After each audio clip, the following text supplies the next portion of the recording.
to welcome all of you on behalf of ATEA. ATEA is actually a non-profit organization. It's a 501c3 organization. The mission of ATEA is 5 E's: educate, empower, elevate, expand, and entrepreneurs. As you see in the logo of ATEA on the visual portion of this call, the mission is to link people, to educate and help them to learn, at the same time become leaders in this community. In line with the objective and the mission of ATEA, we are very happy to present this wonderful topic of blockchain this morning by Mr. T.P. Srinivasan. Just for all of your information, dear professionals, this meeting will be recorded, and I'm very happy to welcome all of you for this meeting. I'm very happy to especially welcome the presenter, Mr. T.P. Srinivasan. As we proceed during this call, all of us will be muted to begin with, and the presentation will begin. At the end of the call, after the presentation, the presenter will unmute us and open us for questions. During the presentation, if there are any questions, please continue sending it in using the chat window in the call. So the questions can be submitted via the chat window during the call by the participants. We will moderate the call to questions at the end of the presentation. So please, we will not be allowing questions during the call. And very importantly, please mute yourself. And it's very important because given the large number of people who have joined this call, it's very important to follow the logistics. And another important reminder is, during the course of the call, if you're receiving a call from somebody else, please do not pick up the other call and put us on hold. If you're going to put us on hold, obviously all the 150 of us are going to hear music. That could be the worst thing that could happen. Please, if you have to pick up another call, terminate this call, end this call, join the other call, and after that, please join back in. Please do not put us on hold. And we are recording this call. This presentation is purely from a non-profit organization, and it has no commercial value. Welcome, everyone. And also, there are so many people who have joined this call. The last time we had this presentation, exactly a month ago, we had around 70 people. And I'm very happy to update you now. We have over 150 people who have joined this call. That should tell us about the quality of our presentation and also the importance of this presentation, the subject that we are presenting. So I'm very happy to announce that we have doubled the number of participants. So we are very happy to welcome everybody. With that, I will actually turn it over to Mr. Suresh Mani to introduce our presenter. Suresh Mani, you are in the air. Please take it from me. And we also have a sponsor for this particular presentation. We have a person, Usha Krishna Kumar, and she's a representative from New York Life. We thank her on behalf of ATEA, and I will turn it over to Suresh Mani. Thank you. Vanakkam. This is Suresh Mani from Collegeville, Pennsylvania. Welcome you all. I take immense pleasure and pride in welcoming Mr. Srinivas TP, who is currently the head of blockchain consulting and persistent digital group of persistent systems. He has done his bachelor's in National Institute of Technology, Durgapur, on computer science, and then subsequently he has done his MBA, specializing in systems and finance in IIM Indore, India. And currently he is based at Columbus, Ohio, with his beautiful family. And he is a guy who's very passionate about the technology and as well as the stuff which is going around like blockchain. He's absolutely excited about the possibilities that blockchain technologies bring to the world and thrilled in helping customers to strategize and build and decentralize the future that we are all moving towards. He has executed multiple large-scale implementations for financial services clients across the geographics, like Bank of America, UBS, Amex, MassMutual, ANZ, and Bridgewater Associates. He has built a multiple innovative niche solutions in financial service space. So we are very happy to have you here, Mr. Srini, and so welcome again. And with this note, I would hand over the stage to you, Srini. Now you can take from here. Thank you, Suresh. Thanks for that very encouraging introduction. Good morning, everyone. I hope all of you can hear me okay. I'm going to mute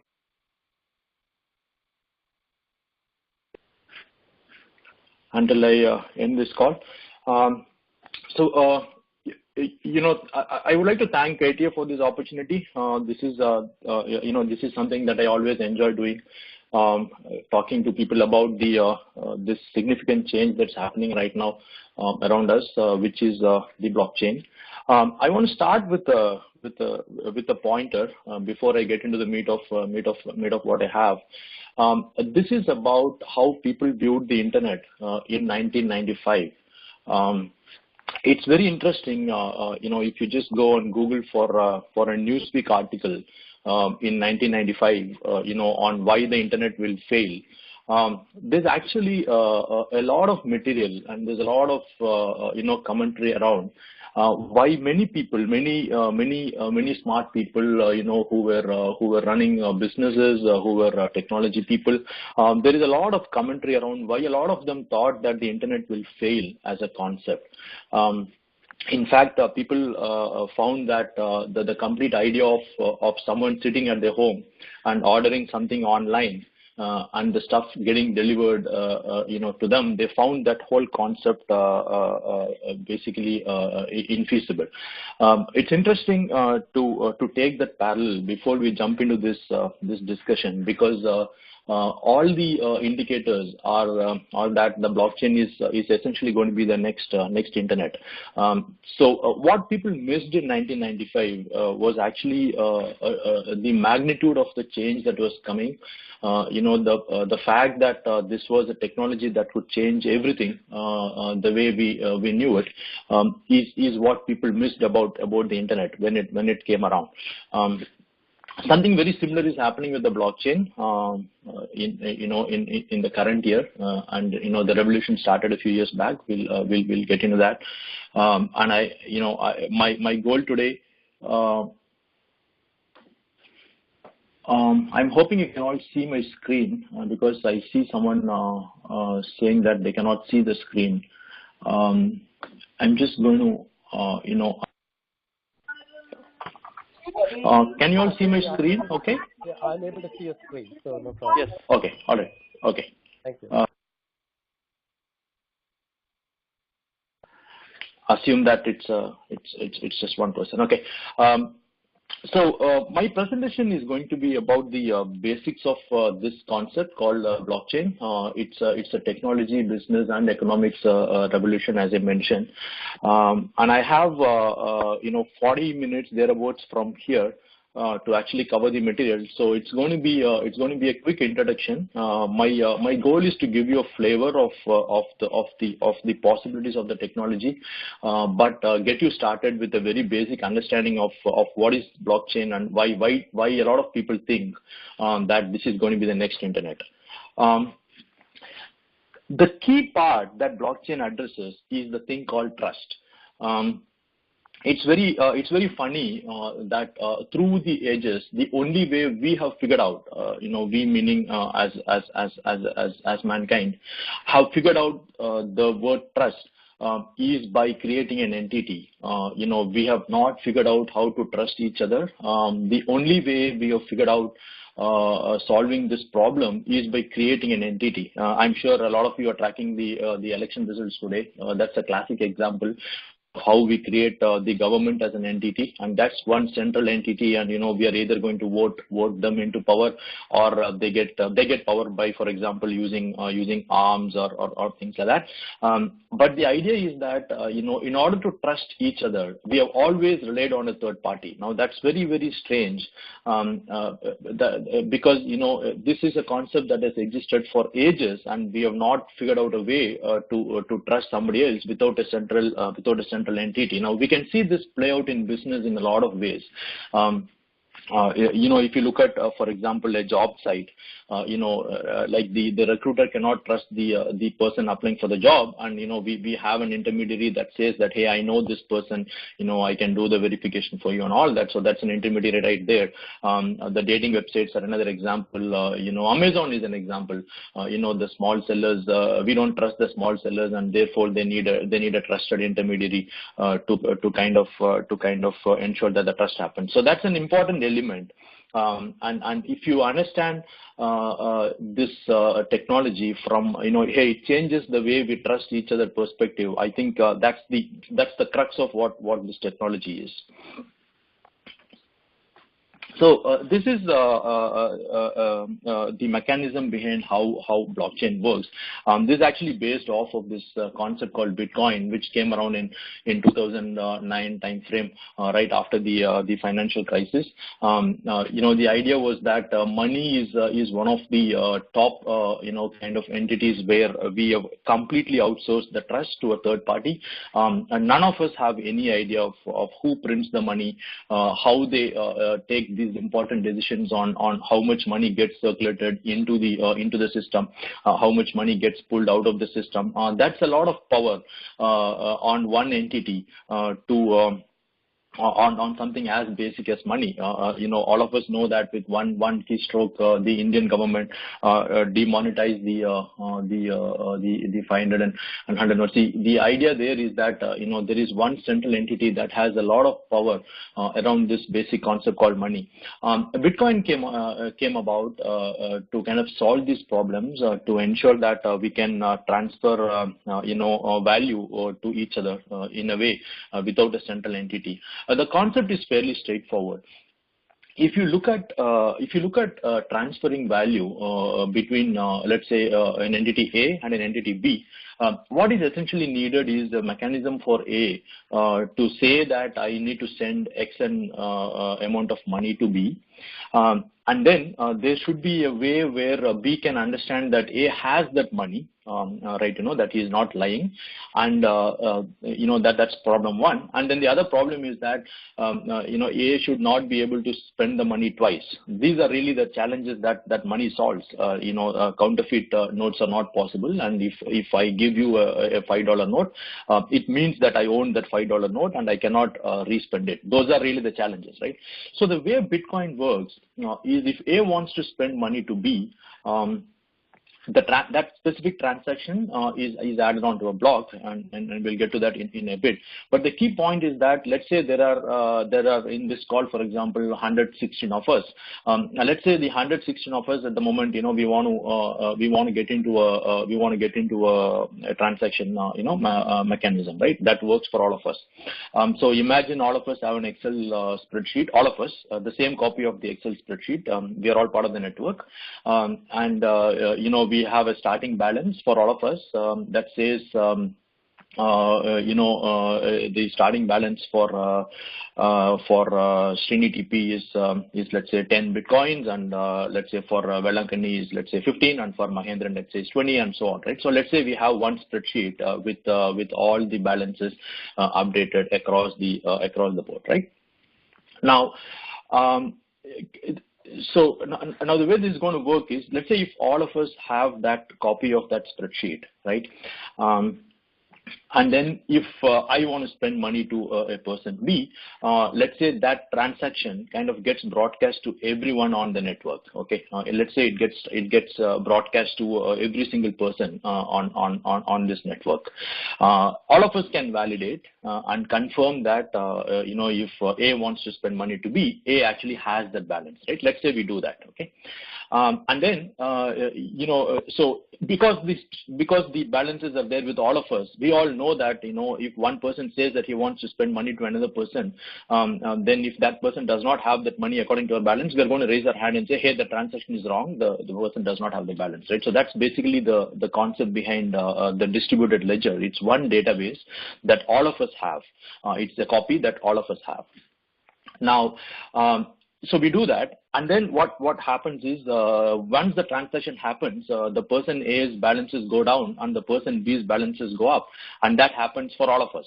That happens across the board with all of us. So now what happens? All of our the copy of that Excel sheet that all of us had gets updated. So all of us now know what the new balances are, and then when the next transaction comes about, we know that in this network, if somebody wants to send money to another person, we can all confirm that okay, this person has the money, and so on and so forth. So ideally, the basic idea is that we are able to establish this trust just based upon all of us holding a copy of the database is what it is, right?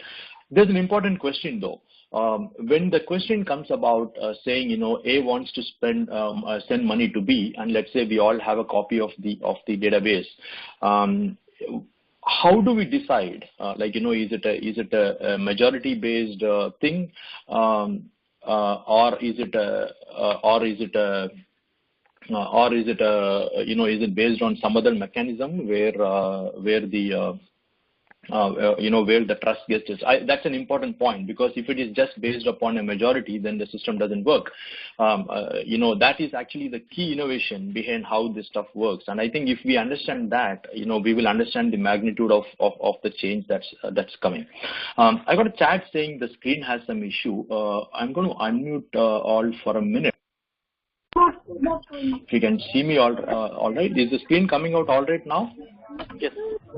The blockchain works, how blockchain works is working. Yes. Okay. All right. Okay. Okay. So that's where the magic behind this technology really is. If you're not going to be doing this based on a democratic way of everyone, let's say there are 100 people in the network and 51 people saying that, yes, this transaction is right. If you're not going to do it that way, how else are you going to do it, right? That's basically what got solved as part of Bitcoin, and that is the technology that's behind blockchain. And that is what, like I mentioned when I started this discussion, is actually the magnitude of change that's coming our way. We'll get to that in a bit, but I want to take a quick example before we get to that. In the same example where, all of us are holding a copy of the database of what happened, like the balances of each one of us, in the network. Let's say all of us are holding a copy, right? And then one transaction comes through that says, person A wants to send something to person B. Now people have to validate, we have to confirm that person A has the balance and person B is in the network, for example, and that A to B transaction is valid, and we have to all update our databases, right? That's the key. What Bitcoin does, before one of the people in the network says that, yes, this transaction is valid, what Bitcoin does is, the software expects that person to do something called proof of work, okay? And it's a simple concept. It basically is that, the person who is trying to say that this transaction is valid is also expected to do some amount of work. It's actually solving a puzzle, which is by definition tough to do, but easy to validate. It is expected that that person does that before saying that a given transaction is valid. By saying that, by introducing that kind of like a bottleneck before people start claiming transactions, what is guaranteed is that people will not just lie. They're putting some effort, they've spent some energy, and therefore the incentive for them to just claim that a transaction is a wrong transaction to be true is actually a little on the lower side, right? So that's step one. Now step two, this is a chain. Right. So let's say I put in like X kilowatt hours of energy, and I add one transaction block to the chain, and then let's say 3 more people add 3 more blocks, and so on and so forth. So once you have about 6 or 7 blocks, you will realize that it becomes very, very difficult mathematically to actually go back in time and change what has happened in the past. So the word blockchain comes from, it's a chain of these blocks, like, it's one block after the other, and each block has a bunch of energy that has gone into it as proof of work, before the fact gets written onto the database, and the database always gets updated across all the participants, right? So that's the distributed ledger. So the blockchain basically has three core elements. The first one is a decentralized trust platform. It's decentralized because if you look at the way Bitcoin works, the explanation that I just gave, there is no central entity to actually say that this transaction is valid. That happened across people. Like, it's decentralized. There is no central entity, and that we're not trusting anyone. There is no central entity that can come and say that, hey, this transaction was valid. It is completely decentralized. So that's the first component, the first element of the blockchain. The second one is that it's a shared transactions ledger. Now, everyone in the network actually can download a copy of that database, and they can understand that, what was there in block 0, what was there in block 1, what is there in block 2, and so on and so forth. I think that complete set of transactions can actually be seen, as part of the blockchain, and it's distributed, and it is shared, right? So that's the second component. The third component is actually what the technologists in this forum can kind of identify the most with, which is it's a peer-to-peer database technology. Now, the way databases work, all of us understand, the word base itself says that it's centralized in one place. Now, it has been a tough problem in technology, to actually have a database that a set of peers can handle. It has got a lot of implications in business. Like I said, I'll give you a flavor of the kind of problems that are being solved in a bit. But this is an important element. So today, for example, let's say you are banking with Bank of America or Chase.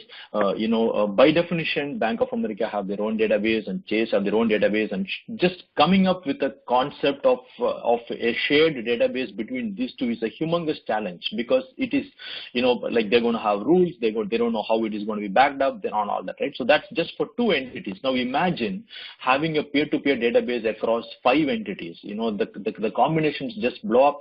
10 entities, you're not there. Like, it's just ruled out that you can ever share data, which is why we see this world today where there is a bunch of APIs, there's a bunch of integrations and all that. Right? So there are 3 components, all of them solved in one go, using this technology called the blockchain, right? So that's the key.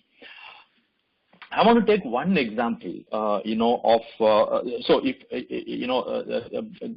blockchain is the technology behind Bitcoin. Bitcoin was obviously the first implementation of this concept of decentralized trust, which has then evolved. And I will give you one example of how people are using it in business, and why. When I started this call, I compared this to the internet as the magnitude of the change that is upon us, right? So let's take this example of trade finance. Trade finance is a classic trust problem. If you look at the current state, right, the problem is fairly straightforward. The importer does not trust the exporter. That's the problem. Let's say I'm in the US and I want to import certain stuff from China. Like, I don't know the guy. I don't trust him. That's the key problem, right? Now, how do I solve this problem? So the way it has been solved, and absolutely I cannot share data with the guy. I have no idea where he is or what he is, and and all that. And so the way we have solved this problem is there are a bunch of intermediaries, right? So the way it is solved today, I order the goods, and I get the invoice from the exporter. So what I have is a relationship with a bank at my end, which is an import bank. That's point number 3 on the slide. There is a financial agreement between the importer and the import bank. I have what is called a correspondent bank, and the correspondent bank basically has a way to release what is called a letter of credit to the exporter. So the letter of credit basically says that the guy is good enough, and I know this importer, and don't worry, he's going to pay you upon receipt of the goods, right? So the exporter kind of outsources the trust, right? So he has that. and then, based on that, the exporter will initiate the shipment. There's an inspection company that will verify the goods, and then country A customs is involved, and then there is a freight involved, and then country B, the custom, when it gets shipped, it gets into country B. The importer gets the receipt, and upon the receipt of the goods, he's going to initiate the payment, and then the correspondent bank will issue the payment to the export bank. This is the process right now for trade finance.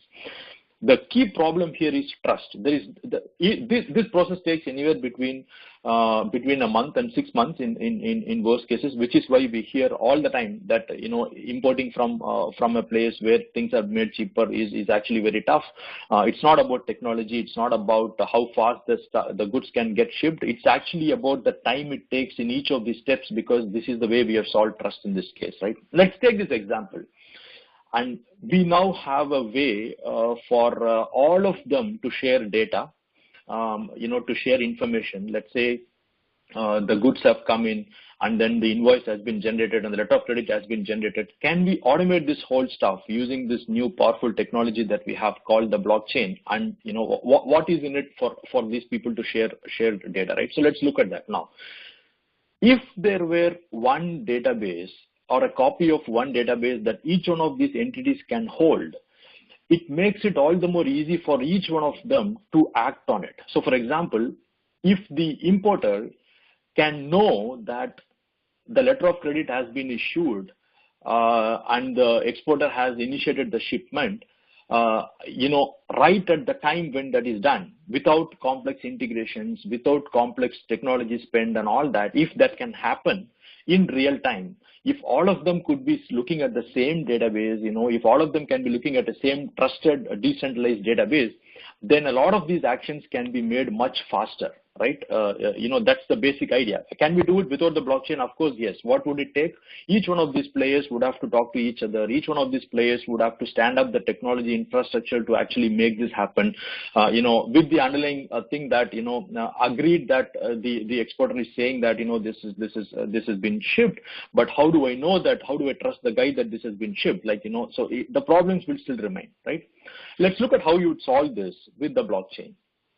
The way we would solve this is each one of the stakeholders would run blockchain nodes, so they all have the copy of the same database. It would be implemented as a private permission network across, that would be accessible to all the entities. All the steps that we saw in the previous screen, which was the current state, would actually get replaced by smart contracts. Smart contract is essentially an agreement written in software, written in code that says if this happens, do this. That's actually all that there is to it. Each of the players in this particular workflow can refer to the exact same copy of the most updated data. If you take a parallel to the Bitcoin example I gave, the same way all our balances we were all able to see. In this case, each one of them can look at the most recent updates to a specific row, because they will all hold the same copy, and the technology ensures that the copies are in sync. Only valid entries are written into it and all that. So the technology behind the Bitcoin, which is the blockchain, ensures that problems around keeping the same copy in sync across these parties, that's taken care of.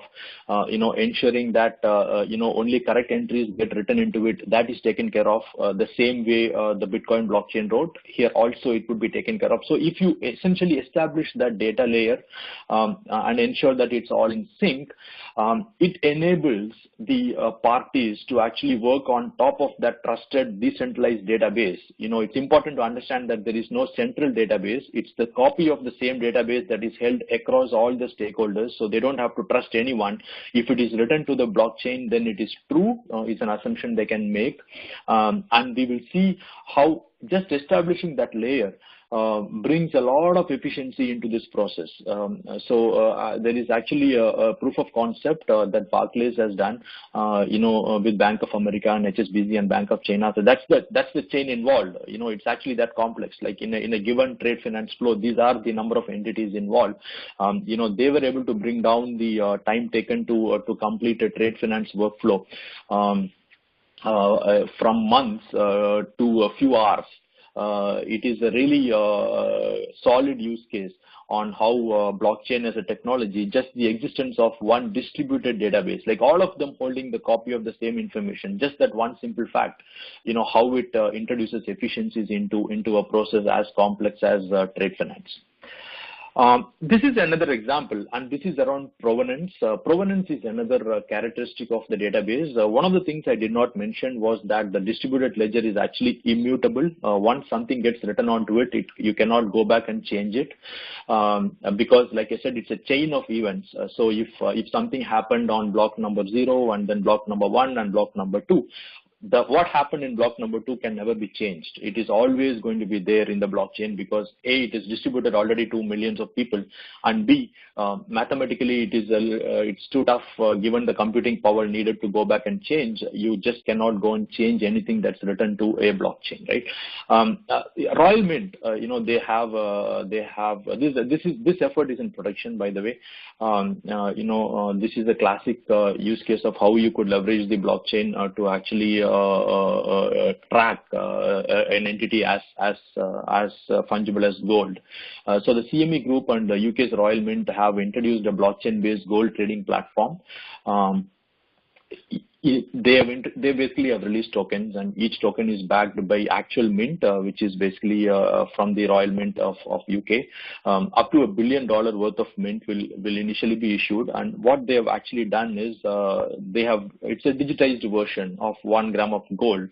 The traceability is way beyond what you would normally expect from a system like this. So today, imagine participating in a trading system around gold tokens and actually saying that this gram of gold that I bought, that specific gram of gold or that specific representation of gold that I bought was actually owned by party B before me and by party C before that and party D before that, like physically tracing back the whole thing, because it is all written in a chain of events, and that chain of events is immutable, and that ownership record is unchangeable, right? So it's a classic use case of how this could be used for assets tracking, and this is the reason why you must be hearing a lot of information that's floating around right now with a lot of governments trying to put real estate tracking on the blockchain.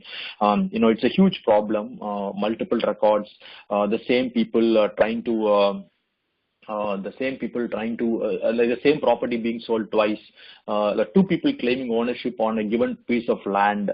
All this is a problem because of a central entity that is handling this, and that entity is obviously there could be challenges in ensuring that entity does not go back and correct the records and all that, right? So given that perspective, if you have a technology that would ensure that, if I put all the land records on the blockchain, if you say that it is immutable, then, I can actually look at the complete chain of events, and it can be on a distributed ledger, so everyone can see it. And therefore, if there is, let's say, 1 million people in a city, there is no reason why you cannot have 1 million, copy of all the existing land records in the city with a complete chain of who owned it when and who's going to own it next and all that. So basically the idea is that you can just throw out the possibilities of anyone changing any records in this database because of the immutability that comes from the concept of the blockchain. So the provenance is where that comes from. I want to spend maybe 10 more minutes, maybe a little less than that on this slide, to give you an idea of, okay, the landscape sounds cool, and you can do a lot of stuff with this, etc. But what is in it for us? We are people. I presume a lot of us are in the technology field, and we just want to get started with how we can participate in this exciting new stuff. So I want to spend quite a bit of time on this. This is the complete landscape of what's happening in this space. IDC thankfully does this for all the technologies, and the blockchain one looked very relevant, so I picked it up for this discussion. one of the things we should understand is that a lot of these concepts that we have kind of taken for granted are actually changing, and they're getting decentralized. For example, things like Uber and Airbnb and Dropbox, places where we thought that we need a trusted intermediary. Like Uber is a classic example. I always pick that example when I introduce the blockchain. When you hire an Uber ride, it's somebody from your neighborhood coming and picking you up, and there's some company sitting in California that's making 25-30% of the transaction. If you really ask the question, saying Uber provides a value, which is they match you up with the driver, they give you insurance, and they probably do some direction help for the driver. But is that worth 30%? Is there a way we can decentralize that and pull Uber out of the equation and ensure that this can be done in a decentralized fashion? Because if I don't trust, the basic issue comes because I don't trust the driver and he doesn't trust me. And we have a technology that can decentralize trust without the intermediary. Now, is it possible to take Uber out of the equation? And that's a good question. You expand that thought process and you say, if you can do that with Uber, why don't I do it with Airbnb? Like, why do I need Airbnb to actually rent out my house to somebody that I don't know? Airbnb was playing a role, but is that role worth 30%? I don't know. Like, these are questions that are getting asked, and there are people working on these concepts, coming up with ways and mechanisms where these trust hubs, which also unfortunately became very profitable businesses, fortunate for them, unfortunately for the people involved. You talk to any Uber driver, you will hear more about why the 25-30% cut just doesn't make any sense. You will hear the same thing with Airbnb folks as well. These are just two examples I picked up because they are obvious. If you look at the way we have built businesses around us, the way economies work around us, we have filled them with trust hubs. It's completely working on the basis of somebody establishing themselves as a trust hub. The dating sites, because there is a buyer and a seller, or there's a supplier and a demand guy everywhere in every business you can think of. And the way businesses have worked is they position themselves in the middle, and they take a cut out of the transaction. Is how we have been executing throughout, until now, and that's changing, and that's the magnitude of the change. If you read it up from this direction, you will see that this is why people say that this is a much broader change than what we all think it is. I want to focus on 3 or 4 areas on this slide. I'm sure this should be shared with all of you, so you can always refer to this later as well. And this is available online, so and this space changes pretty fast, so you will see updated versions come out every other day. I would focus on 2 layers for someone starting off on this technology. I would start with the tech layer, the fabrics and the distributed ledger platforms. That is where I would start. The 2 big ones there are really Ethereum and Hyperledger. Enterprise blockchain. Hyperledger seems to be Hyperledger from IBM, by the way. They seem to be doing a very good job, and you should really match that with the consortium and industry group. One of the things you would have noticed when I walked you through the trade finance use case was this requires a lot of companies and organizations to talk to each other. Like a HSBC has to work with the Bank of America and a Bank of China and all that. So the way they do that is they have to form consortiums, and they have to ensure that they're all on the same page when it comes to establishing the private blockchain for the enterprise and all that. So Hyperledger is a very good platform to do something like that for cross organization communication. Ethereum is also a really good platform. The good thing about this whole space is most of the platforms and the distributed ledger technology is actually open source, and people build.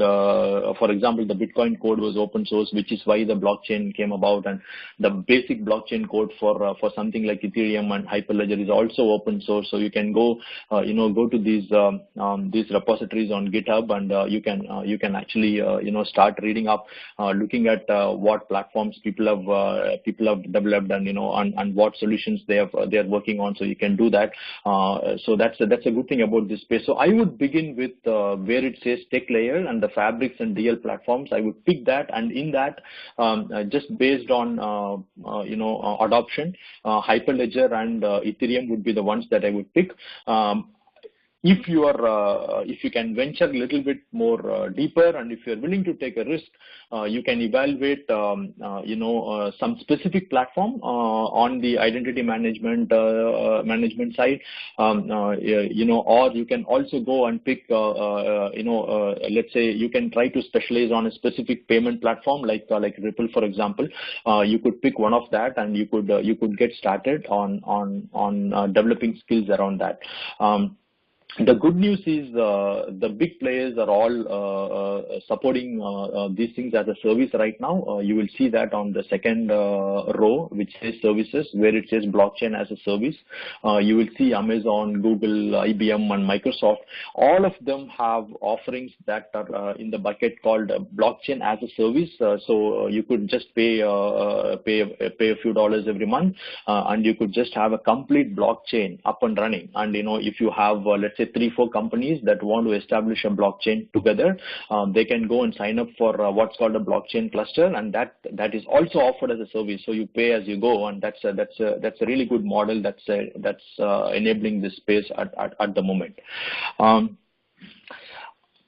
I want to close now and have some time for Q&A, but before I do that, I want to just walk you through, give a high-level perspective of what we at Persistent do in the blockchain space. Persistent actually is a very, very data-based company. The word persistent actually comes from a database persistence. Our CEO is a PhD in databases. We're all about data, which is why we are so excited about the blockchain, because the blockchain is all about data, except that it is decentralized. We have a bunch of services. We do consulting. We do professional services on all the major platforms: Hyperledger, Ethereum, Ripple, Factom. We do work on all the major blockchain platforms. We also have an offering around innovation services, which is a 3 to 4 week offering that the customer did not establish a network at their end. They can just engage with us, and we would get the network up and running. We would get their pilot or proof of concept working at our end. So we call it innovation services, just to give you a taste of what the blockchain can do for your business. We also have a bunch of solutions in this space. These are accelerators and templates that would, if you have a use case that is a good fit, or it looks very similar to what we already have, then it will give you a good ramp up on your implementation. So we have these 4 offerings at the moment. My request is that if you have some time, please do visit persistent.com/blockchain. It's got a good summary of the kind of work and innovation that Persistent is doing in this space. My email is there, Srinivasan_TP@persistent.com. Please do reach out if you have any questions around this discussion in general, or specific to our offerings. I want to thank ATEA for the opportunity, and I want to close this and open it up for Q&A. Thank you.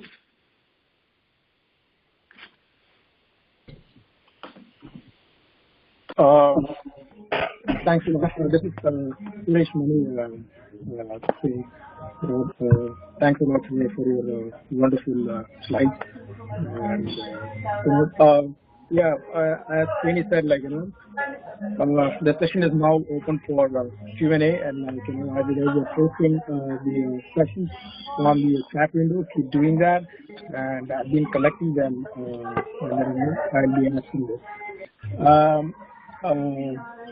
Really, from Mr. Vikram, the first question was, is the identity of the people participating in a blockchain transaction transparent to each other? That's the question. Okay, so the answer is no. It is an anonymous network for the vast majority of this. We need to understand that there are two types of blockchain networks. There is a public network and there's a private permission blockchain. On the public network, these are things like Bitcoin and Ethereum and all that. So that is completely anonymous, and it is just a wallet ID, and nobody knows who you are on that network. For the enterprise use cases that I discussed, obviously the parties can choose to know each other. So on the private permission blockchain, you have the option to not be anonymous, but on the public one, you always are anonymous. Okay. The next question is from Mr. Chandru. Vikram, I know that you have a couple of more questions. I'll pick you up as a round robin. Chandru, the question from Mr. Chandru is, how is privacy addressed here? Okay, so so privacy, there are multiple dimensions. Like if you look at what happened with Equifax, and we will all understand that there are multiple dimensions to what privacy means. The wallet software essentially does not give up any information, not even the IP of where this transaction came from. Okay, so it's completely private in that sense. What is not private is the transaction itself. But there are new initiatives. You should look at Zcash as a good example, which actually encodes the transaction itself. So it's based on an interesting concept called zero knowledge proofs. But you should look it up. So there are. I would say that privacy is a spectrum, and different blockchains lay on different parts on that. Like there are certain the Bitcoin blockchain that way is a little bit on the lower side of the privacy spectrum. But there are other concepts that have come up that address privacy in a much better way. Okay. And a question from Mr. Prabhu. What is in it for someone to spend the time to solve the puzzle and approve or reject a transaction? That's the question. Well, that's a great question. Actually, I noticed that when I was talking, I should have mentioned that. That is how coins get mined. So, for example, if you're spending energy and if you're proving the puzzle, and if everyone in the network accepts that you have done the work, that is how you earn Bitcoins. That is how coins get minted. Okay, and that's the way the monetary system works, and that's amazing because that is the incentive, and that is why you have these people spend all the dollars of the infrastructure to actually do the verification, right? So that is how coins get introduced into the system. That's a great question. Yeah. And the next question is from Mr. Ganesh. Who regulates or governs the centralized database? That's the question. So there is really no centralized database. It's a copy of the database that is shared. It's the exact same copy that's shared with everyone who runs the node. So if there are 100 people who choose to run nodes, then 100 people will have the exact same database. So there's really no central authority. But the question around governance is a good one. There is actually we keep saying that this is decentralized and all that. But the idea is that there is definitely a software team which is writing the code for this for the blockchain, and that team has can actually introduce new features and can change the way trust works and all that. So that's a good question. Governance is still a challenge, but to the extent that it is open source and to the extent that it can be disputed, I think it is still open and much more open definitely than the centralized options we have today. Okay, this is from Mr. Vinod Arunachalam. The question is, major banks works with clearing houses like SED or CHIPS. How blockchain transaction ledgers are cleared, or who regulates it?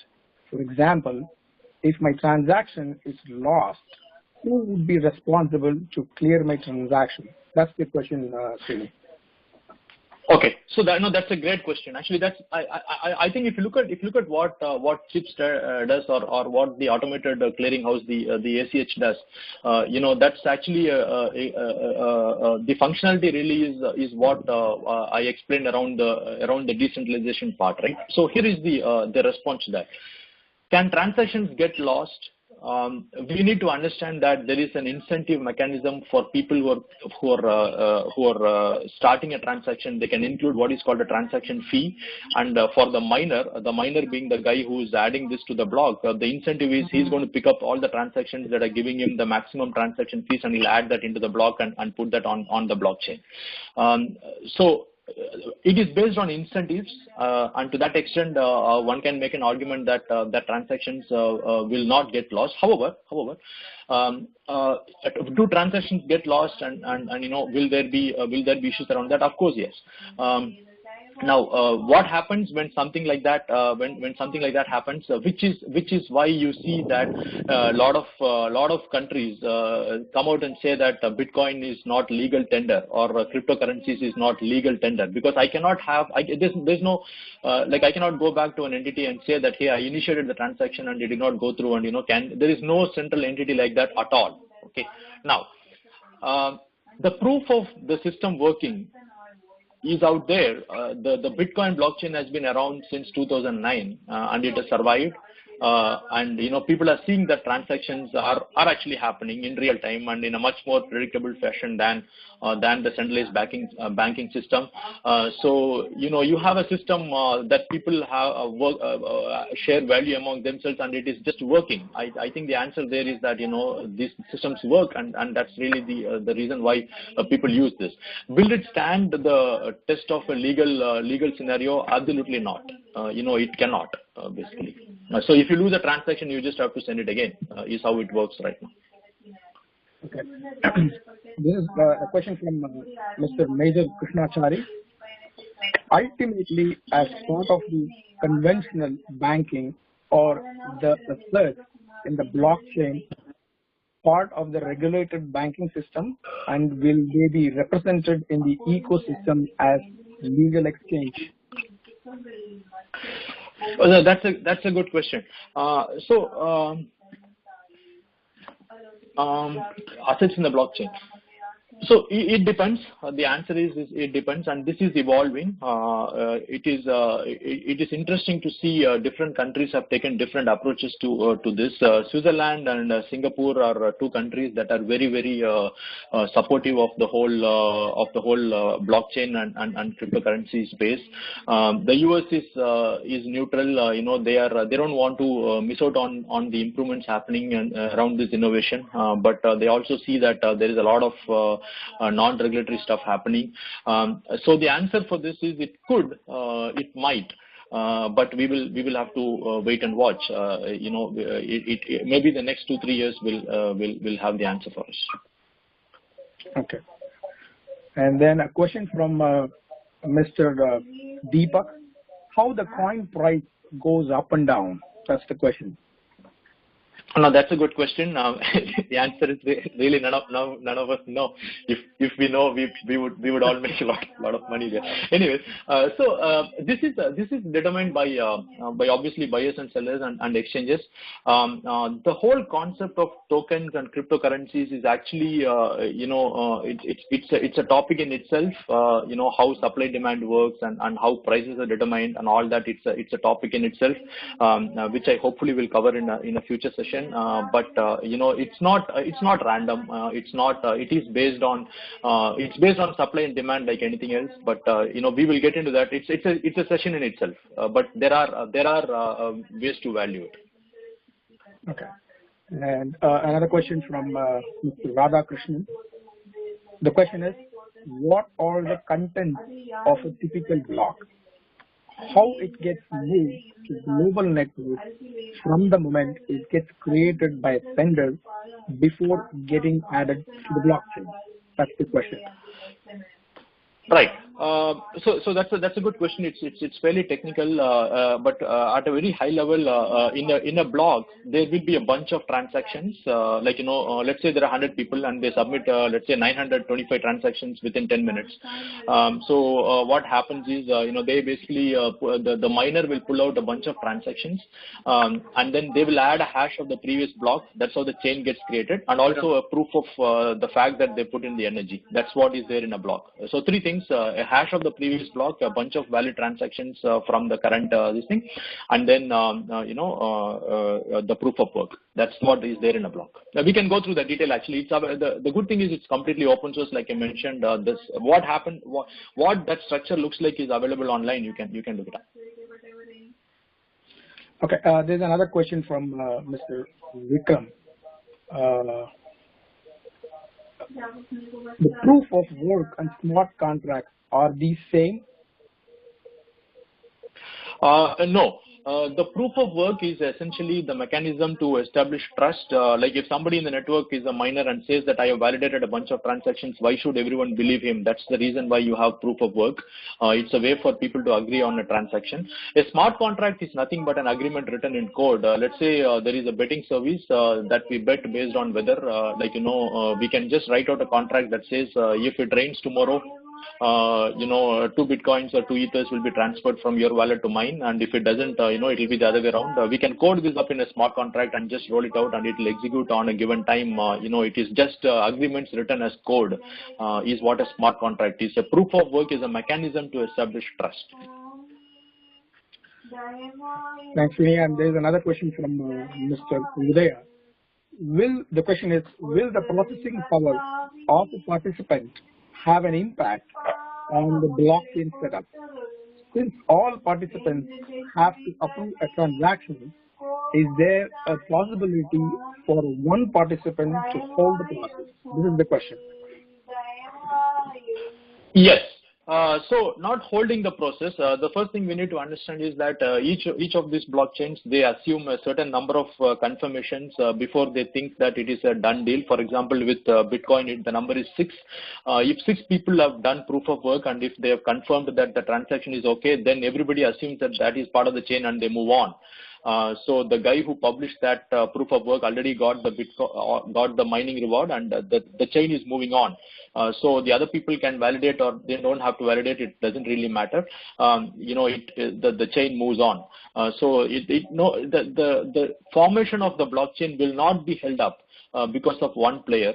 So it is for every blockchain it's different. For the Bitcoin blockchain, if you have 6 confirmations, then you're okay, you're good to go. It's as good as it's a confirmed transaction. And after that, confirmations can keep coming. It really doesn't matter. Okay. And there's another question from Mr. Pani. For an average investor, what should be the size of the Bitcoin portfolio, and what kind of mix you would recommend, like BLT or Lite or Ethereum?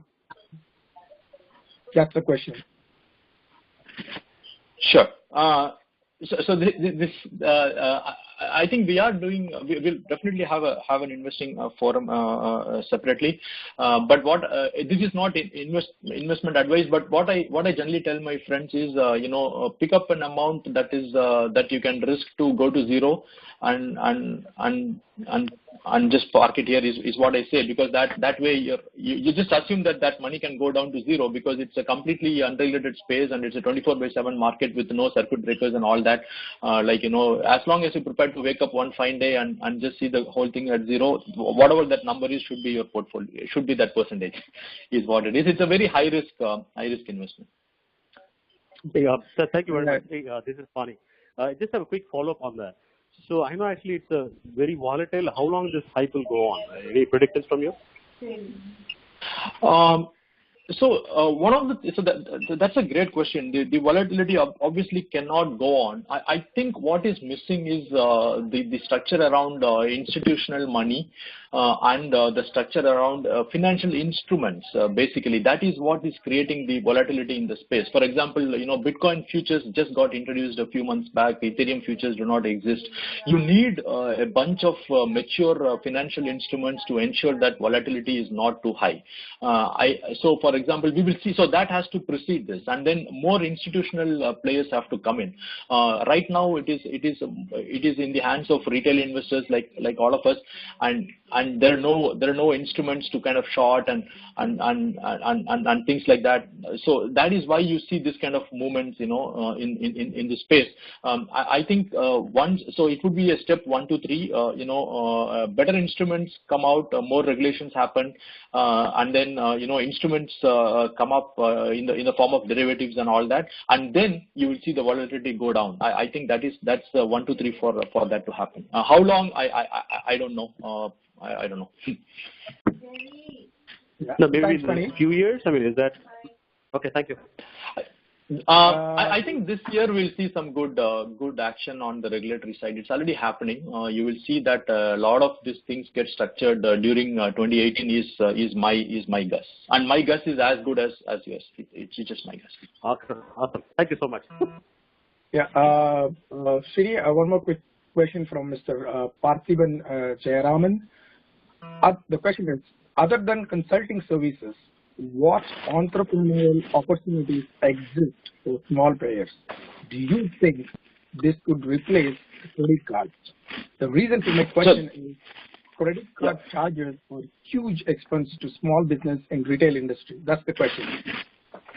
So this is a super question actually, and this is precisely why I said look at this as in 95 you're looking at the internet, right? So then the perspective changes. If you were to go back, knowing what we know now about how the internet story played out, if we were to go back to 1995, you look at that whole space coming up. That space was full of opportunities. Like you could have started a web design firm, you could have built a website, you could have built a job website, you could have built a payment website, you could have built an accelerator, you could have built a software that helps you build websites. You could have done a bunch of stuff, right?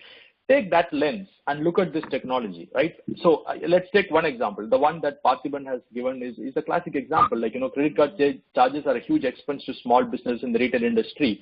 And if I can go back to my slide, you will see that, the payment space, there are so many startups. Like, I don't know if you can all see my slide right now. You look at this payment space, all these players, each one of them, has initiatives on addressing precisely that question, which is credit card charges are too high. What do I do about it? And the funny thing is, you will see Visa and MasterCard themselves doing stuff there because they know that they are being challenged and they know that they have to address this. But that's a good question. I think if you look at it from that perspective, you will see a lot of opportunities. Thanks, Srini. Thanks for your explanation on it. And I think, one more question. I think, with this question, we would like to wind up the QA session. And this question is from Prabha. The question is, where do you see the price of Bitcoin in 1 year from now? Right now, it is around 10K.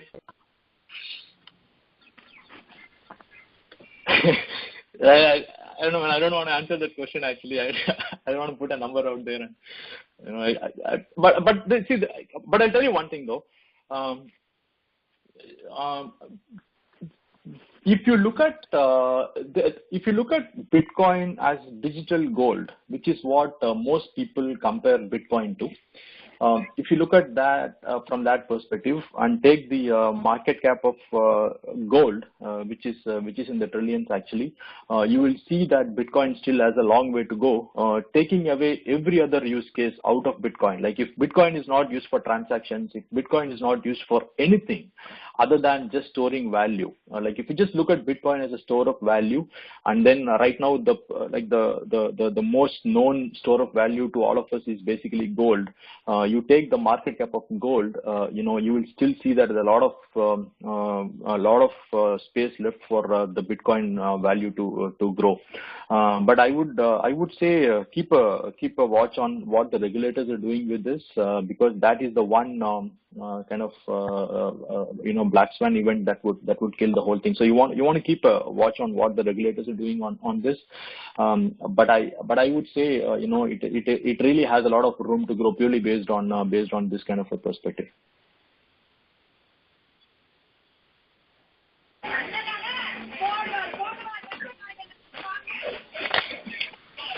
All right.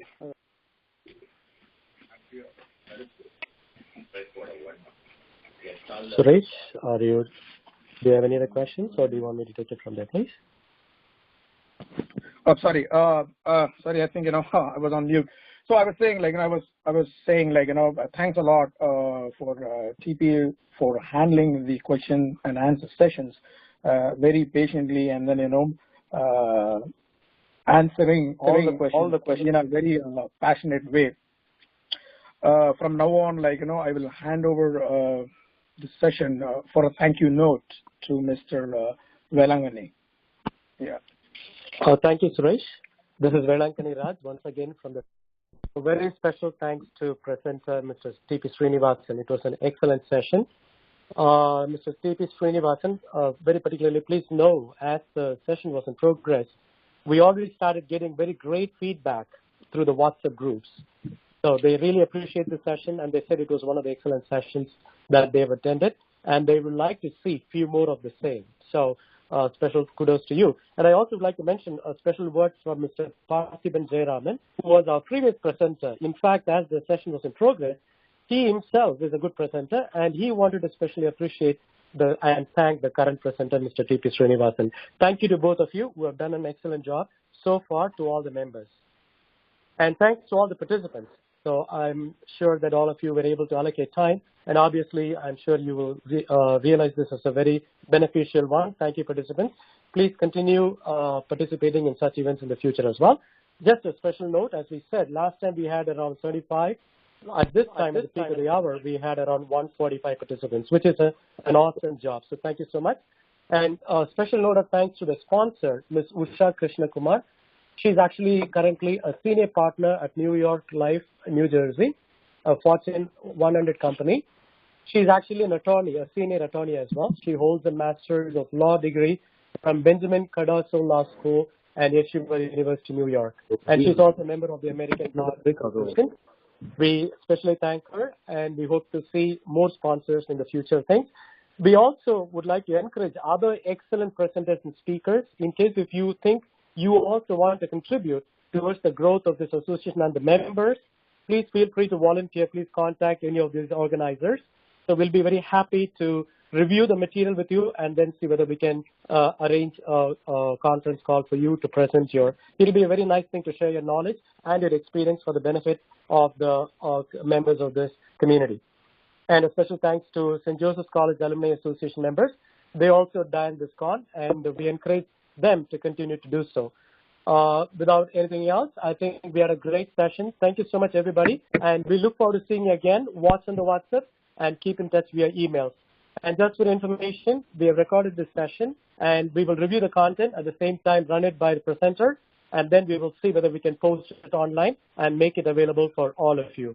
Thank you so much once again, and have a wonderful weekend, and talk to you soon. Stay in touch. Thank you so much. Bye-bye. Thank you, guys. Thank you. Thank you very much. Bye. Thanks, everyone. Bye. Thank you, everyone. Yep.